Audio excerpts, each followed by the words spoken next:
Police commissioner Narasimha Komar અને સંયુક્ત police commissioner doctor લીના પાટીલના માર્ગદર્શન એલસીબી ઝોન 4ની ટીમે મહત્વપૂર્ણ સફળતા હાંસલ કરી છે. પેટ્રોલિંગ દરમિયાન મળેલી બાતમીના આધારે 2 શખ્સોને ઝડપી પાડતા કુલ 6 વાહન ચોરીના ગુનાઓ ડિટેક્ટ કરવામાં આવ્યા છે. એલસીબી ઝોન 4ના પોલીસ કર્મચારીઓ પેટ્રોલિંગમાં હતા ત્યારે અભયરાજસિંહ અને વનરાજસિંહને બાતમી મળી હતી કે ફતેપુરાથી અઢાણિયા પુલ તરફ બે ઇસમો ચોરીના પલ્સર બાઇક સાથે પસાર થવાના છે. બાતમીના આધારે વર્ણન મુજબના શખ્સોને અટકાવી પૂછપરછ કરતા સમગ્ર મામલો સામે આવ્યો હતો. કડક પૂછપરછ દરમિયાન આરોપીએ કબૂલ્યું હતું કે પલ્સર બાઇક તેઓએ કાલુપુરા સુધરા સ્ટોર પાસેથી ચોર્યું હતું. વધુ તપાસમાં તેમણે અન્ય 5 ટુ વ્હીલર પણ શહેરના અલગ અલગ વિસ્તારમાંથી ચોરી કર્યા હોવાની કબૂલાત કરી હતી.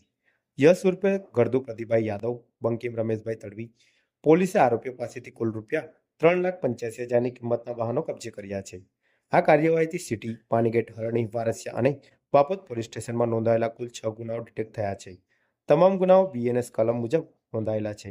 પોલીસે વધુ તપાસ હાથ ધરી છે અને અન્ય સંડોવણી અંગે પણ તપાસ ચાલી રહી છે.